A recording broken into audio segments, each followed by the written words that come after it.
Rocq. Yes, there you go. So thank you for the presentation. Today, I'm going to talk about extending bounding sort polymorphism with elimination constraints, a bit about the theory, about the implementation, and also about the integration plan in Rocq. So this is joint work with half of Galinet team in Nantes and also with Tomás, Éric, and Théo. Okay, so but before starting to talk about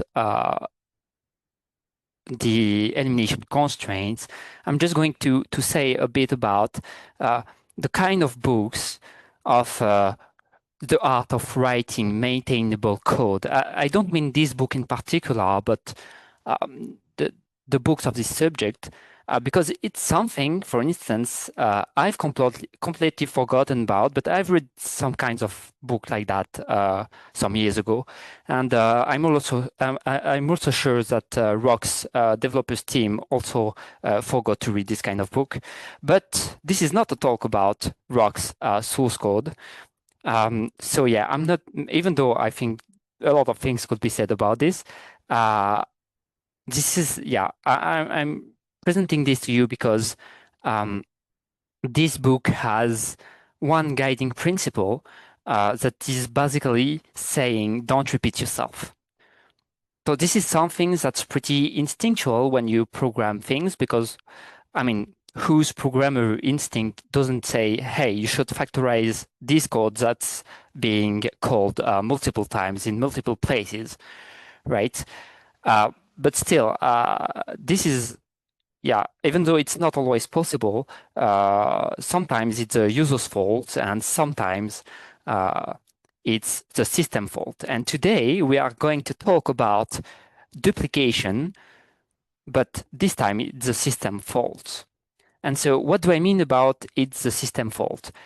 For instance, in Rocq, one thing we do is declare inductive. So for instance, we have this inductive type of sum types, which can be found in Rocq's core library, right? But yeah, we also have something that resembles it, but which is not in type, which is something like logical disjunction, so where everything is in prop, right? But we can also find, surprisingly, we can also find others combinations of these sorts. For instance, we can find a symbol or even some OR inside Rocq's core library. And yeah, this feels like duplication, right? Because if you remove all of the names, you remove the name sum or symbol, sum or, and the constructor's name, we more or less, we get the same type actually. And so this is what I mean by system duplication.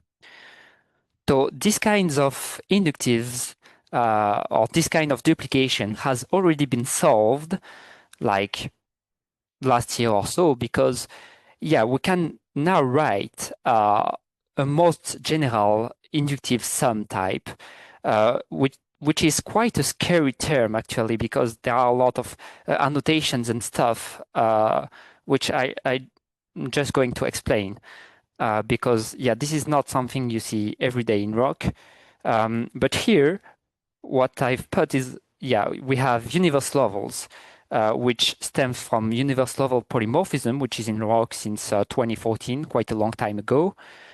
And what half of the Galinet team brings us with sort polymorphism is what's on the left-hand side of the comma, which are the sorts, right? So this is what we are going to talk about here. And yeah, I'm just showing sorts and universe levels because it means that with this we have full universe polymorphism, and that's how it should be in practice, right? But during this talk, I'm solely going to focus on sorts, so I'm just going to erase universe levels in the next examples so that you don't die from the annotations. So this kind of sort polymorphism is already really good to avoid duplication, but the problem is it doesn't avoid every duplication possible. This avoids duplication at declaration time, but what happens when you actually want to use that kind of inductive type? And yeah, that's where the duplication happens actually, because let's say we want to use this generic inductive type with a generic eliminator where I've erased all the universe levels, but which is still difficult to read because of all the annotations, right?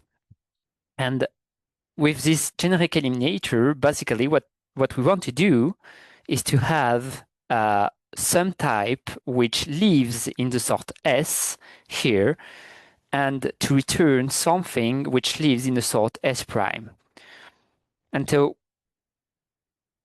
if this definition was accepted, it means that at some point in the code we would be able to substitute S by prop and S prime by type, and for instance create a Boolean from a logical disjunction, which makes Rocq inconsistent. So this is not something that we want to accept. And so even though we can declare now only one inductive, if we want to have all of the eliminators that were generated by the ones shown in the second slide, we need to declare them all by hand, which is arguably a worse situation than before, because we have more sorts to sort out. We have 4 sorts instead of 3. So by bounding sort polymorphism, we have basically 3 goals. It's to avoid duplication while preserving consistency. Because, if we don't preserve consistency, the maintainers of Rocq will not be happy, and the people will not be happy, even though we will be able to prove more things. So I don't understand why. And finally, we also want another thing is to completely remove the need to use annotations, because the fully annotated terms are quite scary first, but it also drives you crazy if you have to do like a full library with full annotations. And so to do all of these goals, we introduce what we call elimination constraints and bounded sort polymorphism. So an elimination constraint is this wiggly arrow which says that S, so the sort S eliminates into the sort S prime, which basically means that values in S prime can be produced by ones in S. So either via pattern matching or via fixed point elimination and so on. And so Rocq's system can be described using elimination constraints. So for instance, we have that type eliminating type. We can create natural numbers from natural numbers. Type eliminates to prop, type eliminates to S prop, and we also have prop eliminates to prop eliminates to S prop, and S prop eliminates to S prop. Okay, so this is more or less the Rocq system, where I will not be talking about sub-singleton elimination or that kind of stuff, because it doesn't fit into this, and it's kind of a different problem. But by studying the meta theory of this system with elimination constraints, we saw that it's consistent under small conditions, which is great. And we also remarked that we have transitivity, which is also great, because it took quite a long time to write and to speak these eliminations, so we can state things more concisely, and it also has all the benefits, like we will see in a minute or so. So first, I want to talk a bit about consistency and what the conditions imposed on the system to get consistency. So the first one can be described by this snippet of code where we have a sort S, such that S prop eliminates to S, and a type A that lives in S. So if we have a function that takes booleans from of strict propositions to any term of A, then we have that f of true should be definitionally equal to f of false, because true is convertible to false in S prop, and so by congruence, f of true should be convertible to f of false. And because S prop eliminates to S, we can create values of S from values of S prop. And so it means that basically S should be proof irrelevant as is S prop. So this is something we've seen, and it's also something that's a bit difficult, because if we had other sorts which declared other conversion rules, for instance, the exceptional sort, what would happen when these two conversion rules clash, or maybe, well, it could do some things difficult. So, yeah, most likely we want to forbid that kind of stuff. And so we introduce the notion of dominant sort. So dominant sort is the minimal ground sort that is above another one. So for instance, in the definition of foo, S prop is the dominant sort of S because it's just above S. And so using these dominant sorts and the hypothesis that we have an initial sort, we get consistency. So basically, initial sort means that we have a sort that eliminates into every other sort, which implies that we always have that all sorts are dominated somehow. And in Rocq, it's great because type is initial. So inside the implementation, we know that we only need to ensure domination, and to do that, we only need to check that there is one minimal sort above every other sort, which is great. And so, okay. So with the consistency, we can now do something to make it more user-friendly. So for instance, with transitivity. So we have a transitivity, a transitive encoding of terms in which elimination constraints appear that preserve typing, which means that transitivity is admissible up to the encoding.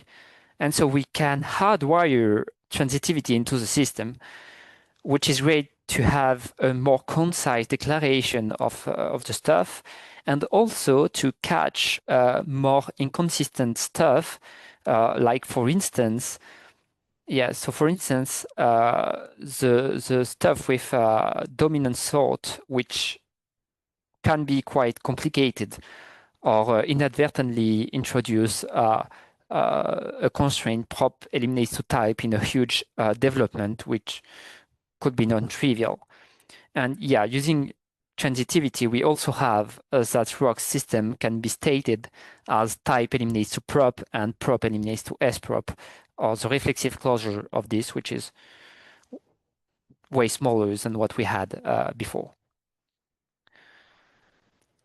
And so, okay, the problem is, or the problem, not really a problem, but the thing to have in mind is that transitive is great, but it does not catch everything. So for instance, if a user defines a sort which is always inhabited, and he says that this sort eliminates into a consistent type, a consistent sort, sorry, like type, then yeah, we can't catch that kind of thing at type checking, but it can catch a lot of things.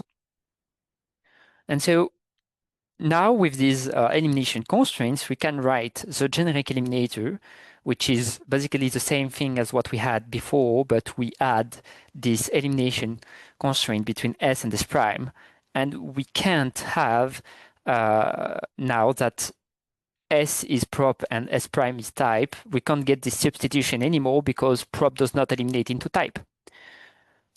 And so this is great, but we still have a lot of annotations, right? And this is, I mean, doing this like for even half an hour or an hour is difficult for the mind. Yeah, because it's quite a lot of stuff to pass. And so what we wanted to do is to check if we could do an elaboration procedure that would infer all of these annotations so that the user doesn't have to do it at all. And the answer is yes, we can do that because a bounded sort polymorphism enjoys principality, which means that every term has a most generic type, which means we that we lost the last minute or so of explanation. ah, So if you start again from the previous slide. Yeah, this one? No, the next. Yeah. Okay. Yes. Thanks. Okay, thank you. Okay, so yeah. So yeah, using elimination constraints, we can write the most generic eliminator, which is basically a copy-paste of the term I've showed you just a few slides before, but with this S eliminates to S prime here. And this is great because with this elimination constraint, we can't have the substitution S is prop and S prime is type because we don't have that prop eliminates to type. Okay, but this is already great, but there's a small problem in that this is still very a term that's very difficult to read and very difficult to write also. If you have to write like 30 minutes of these kinds of term, you quickly become crazy. And so what we wanted to have is an elaboration procedure that would allow you to write this term without writing any annotation. And yeah, and that's actually something we have for bounded sort polymorphism.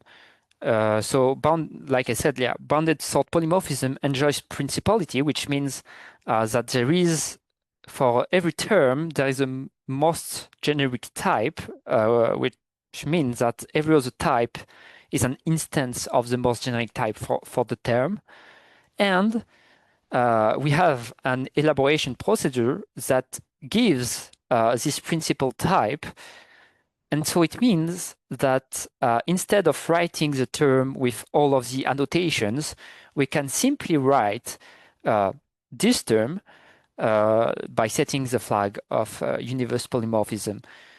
So, and this term will elaborate to the one of the previous slides, so with all of the annotation stuff, but yeah, you don't have to write them, which is really great. And so, okay. And so, yeah, we have implemented all of this inside the Rocq proof assistant. And for elimination constraints, well, we had to have this transitive closure, which we get by reusing the universe level graph. We also implemented ad hoc checks for dominant sort, which should be amortized constant complexity, so not cost a lot, and ad hoc checks to avoid introducing unwanted constraints like prop eliminates to type or another user-defined sort eliminates to a ground sort which shouldn't be there, which is quite costly, but and this is future work to improve this. And currently, we prohibit manually the constraint S prop eliminates to S because the conversion algorithm doesn't make use of eliminability and elimination constraints, but we want to enable that back in the near future. So yeah, as we do this, we expect performance regressions even in the monomorphic case, because instead of checking a static table for elimination. We check eliminability through a graph, which makes a lot of more computations. And we have also bigger structures at elaboration. And this makes, for instance, we had a benchmark with some performance regression because too much unification is done upon creating terms. But it's something like at most 3% or something like this in the worst cases, so it's fine. So we plan to integrate this into Rocq. The current development phase is we developed the constraint graph and provided an API and then plugged it in the right places. Then this is a pull request that's currently being merged so soon, and then it will be followed by a pull request for the parsing of elimination constraints with all of the annotation stuff that we've seen in the previous slides. So we also have an RFC that you can check by scanning the code, and where everything I'm saying in this slide is already developed. So yeah, the next phase is to integrate the elaboration by using the set universe polymorphism flag, and also to automatically generate the new kind of most generic induction schemes, and also to relax some restriction on primitive records to have the eta rule on more stuff, on more sort poly stuff. And yeah, finally, in the near future, we want to update the conversion algorithm to make use of dominant sort information so that we can have, say, a proof irrelevance for sorts that are dominated by S-prop. And so, yeah, finally, if you want to play with elimination constraints, you can get the latest development version here and test, yeah, I think everything I've put in the slides with universe levels. And yeah, the takeaway from this talk is that adopting bounded sort polymorphism is basically free for the users unless a user wants to do really tricky stuff that asks for annotations. And yeah, it comes with a lot of benefits for little cost. So thanks for your attention. And do you have any questions?